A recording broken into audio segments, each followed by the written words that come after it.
Les mots français les plus mal compris. La langue française est riche, mais parfois trompeuse. Certains mots sont utilisés tous les jours. Pourtant, beaucoup de personnes se trompent sur leur vrai sens.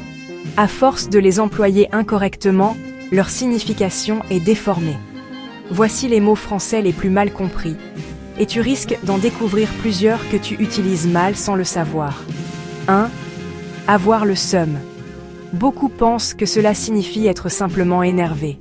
En réalité, avoir le seum veut dire être profondément déçu, amer ou frustré, souvent après une injustice. 2. Ironique.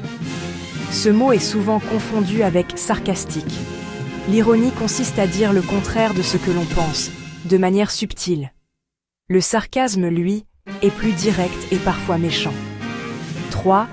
Mythique. Beaucoup l'utilisent pour dire incroyable ou excellent.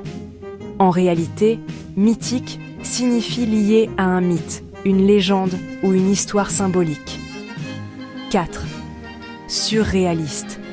On l'emploie pour dire bizarre, mais le vrai sens est lié à un mouvement artistique qui dépasse la logique et la réalité ordinaire. 6. Au jour d'aujourd'hui. Beaucoup pensent que cette expression est correcte. En réalité, elle est redondante, car aujourd'hui signifie déjà au jour de ce jour. 6. Au jour d'aujourd'hui. Beaucoup pensent que cette expression est correcte. En réalité, elle est redondante, car aujourd'hui signifie déjà au jour de ce jour. 7. Éventuellement. Souvent confondu avec peut-être. En français, éventuellement signifie si nécessaire, et non possiblement. 8. Confondre.